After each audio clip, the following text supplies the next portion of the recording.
이상한 알베르게 2 23번째 날 만시아 데 라스 물라스 레온. 알람 소리에 깼다. 새벽 6시 30분. 나는 어제 계획한 대로 새벽 일찍 알베르게를 나섰다. 6km 정도를 걷자 20개의 아치가 인상적인 비아렌테 다리가 나왔다. 다리를 지나 한참을 걸어 포르티오 언덕에 올랐다. 이제 이곳만 넘으면 레온이었다.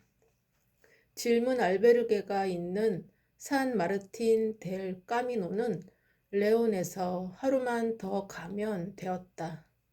언덕을 올라가자 레온이 손에 잡힐 듯 보이기 시작했다. 이제 질문 알베르게까지는 얼마 남지 않았다. 나는 쉬지 않고 계속 걸어서 포르티오 언덕을 지나 고속도로 위를 가로지르는 파란색 철제 육교를 건넜다. 여기서부터 레온까지는 고속도로 옆으로 난 인도를 따라 한참 걸어야 했다. 레온까지 걷는 동안 차들이 싱싱 달리며 지나갔다. 비교적 평화로운 자연 속을 걷다가 고속도로를 따라 걸으니 피로감이 몰려왔다. 빨리 이 길을 벗어나고 싶었다. 이런 길도 순례길 루트에 포함되다니 너무 위험하고 힘드네. 나는 지금까지 걸어오면서 느꼈던 편안함이 한순간에 무너지는 것 같았다.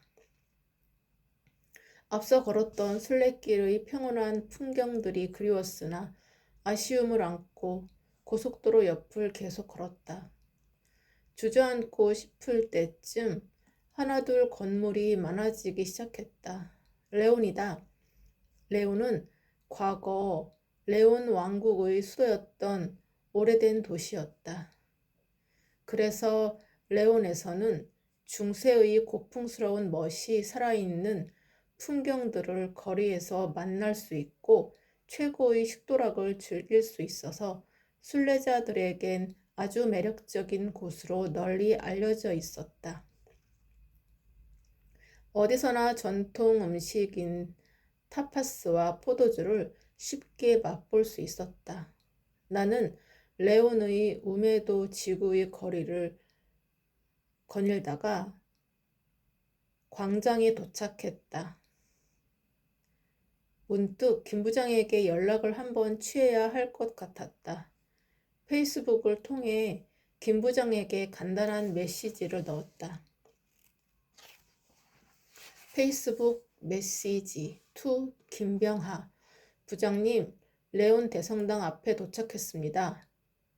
광장 앞에는 유명한 레온 대성당이 보였다. 레온 대성당은 순례길에서 손꼽히는 대성당 중 하나였는데 건축물이 정말 아름다웠다.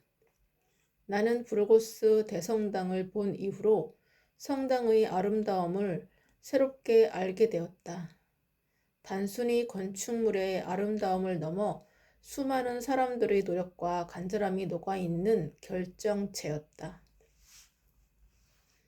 레온 대성당에 들어가기 위해 입구에 서자 건물 전체를 감싸고 있는 정교한 조각이 눈에 들어왔다.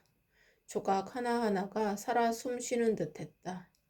부르고스 대성당이 생각나며 기대감에 부풀었다. 안으로 들어서자 높은 천장 아래 화려한 스테인드 글라스가 시선을 사로잡았다. 이곳은 부르고스 대성당과는 달리 화려한 색감의 스테인드 글라스가 인상적인 곳이었다. 고딕 양식의 높은 아치형 천장이 무척 인상적이었다. 까마득히 높은 천장에서 시작되는 스테인드 글라스를 보느라 고개가 뒤로 꺾였다. 지금까지 여러 성당에 들어가 보았지만 레온 대성당의 스테인드 글라스는 압도적이었다.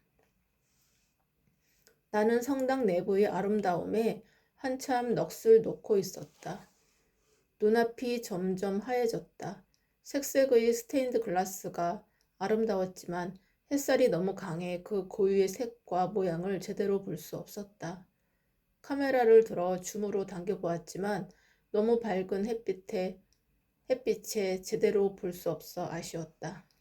나는 대성당을 나와 근처에 있는 레스토랑으로 가서 영양 가득한 스페인 가정식을 먹고 후식으로 이곳에서 아주 유명하다는 아이스크림을 맛보았다. 그런 뒤 카페에서 느긋하게 커피 한 잔을 즐기면서 오늘 묵을 알베르게를 검색해 보았다. 큰 도시라 그런지 알베르게가 상당히 많았다. 괜찮은 알베르게가 보여 스마트폰에 저장했다. 그때 스마트폰 벨이 울렸다. 김 부장의 전화였다. 여보세요? 수연아, 어떻게 진행은 잘 되고 있어? 힘들지는 않고? 힘들죠. 발에 물집이 터지고 난리 났어요. 발목도 시큰거리고 술래길 정말 아무나 오는 데가 아닌 것 같아요. 그래, 고생이 많다. 이제 레온이라고? 네, 방금 도착했어요. 안 그래도 본부장님께도 네 소식을 전했다. 그런데 내가 뭐 하나 부탁해도 될까? 네, 뭔데요? 본부장님께 네가 레온에 도착했다고 하니까 거기에 파라도르 호텔이 있는데 그 호텔이 어떤지 좀 알아봐 달라고 하셨어. 본부장님 내가 결혼 기념 여행으로 스페인에 가려고 하시나 봐. 두 분이 다 카톨릭 신자잖아. 너의 순례길 취재에 무척 관심이 많은 것도 그 때문이지. 네가 거기서 며칠 묵으면서 서비스도 이용해보고 주변에 뭐가 있는지도 사진 찍어서 한국으로 보내주면 좋겠어. 부탁해도 괜찮겠지? 갑작스러운 김 부장의 부탁으로 인해 질문 알베르게로 가는 일정이 예상보다 늦어지게 되었다. 순간 김 부장에게 퉁명스럽게 되물었다. 며칠이요? 이렇게 갑자기 이야기하면 어떻게 해요? 그리고 파라도르 호텔이면 5성급 호텔 아니에요? 많이 비쌀 텐데 예약도 못했고 예산을 생각하면 무리예요. 괜찮아. 비용은 본부장님께서 나중에 따로 챙겨주실 거야. 본부장님 부탁인데 내가 어떻게 거절하겠냐, 수연아. 기왕 레온에 갔으니까 너도 좀 좋은 곳에서 쉬기도 하고 맛있는 것도 좀 먹고. 네, 그것도 좋지만 하루라도 빨리 이 취재를 마쳐야 한국으로 돌아가서 다음 작업을 할 수 있잖아요. 나는 질문 알베르게에 빨리 갈 수 없게 될까봐 이 핑계에 저 핑계를 대며 김 부장의 부탁을 들어줄 수 없다고 했다. 하지만 평소와 다르게 김 부장은 포기하지 않고 더 간절한 목소리로 내게 말했다. 수연아, 이 형 좀 살려다오. 지금 회사 분위기가 어떤지 너 모르지? 본부장님, 기분 좀 풀어드려야 해. 그러니까 부탁 좀 하자. 나는 거듭되는 김 부장의 엄살 섞인 부탁에 어쩔 수 없이 수락했다. 알겠어요. 대신 여기서 오래 있을 수는 없어요. 딱 하루만 더 있을게요. 아, 그럼 하루 이틀 푹 쉬다가 출발해. 그럼 부탁한다, 수연아. 김 부장은 그렇게 부탁하고는 전화를 끊었다. 도대체 어떤 곳이길래 김 부장이 나에게 이런 부탁까지 하는 걸까? 나는 파라도르 호텔에 관해 인터넷으로 찾아보았다. 르네상스 양식의 화려한 외관도 멋있었지만 역사적으로도 의미가 있었다. 수도원, 성, 요새 등을 그대로 살려 만든 곳이었다. 한 번쯤 가볼 만한 곳 같았다. 나는 카페에서 검색해둔 알베르게 대신 김 부장의 부탁대로 파라도로 호텔로 향했다. 10여 분을 걸으니 탁 트인 넓은 광장이 눈에 들어왔다.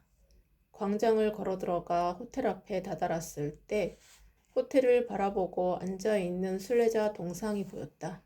나는 그곳을 지나 호텔 정문으로 들어갔다. 인포메이션 데스크가 있는 곳으로 들어서자 건물 내부의 무채색의 세련된 컬러와 모던한 디자인의 조명들로 꾸며져 있었다. 안을 완전히 바꿨나 보네. 건물 외관과 대조되는 내부 인테리어에 나는 과거에서 현대로 건너온 듯한 착각이 들었다. 예약을 하지 않았지만 다행히 방이 남아 있어서 체크인할 수 있었다. 방으로 올라가 짐을 풀고 나서 호텔을 잠시 둘러보았다.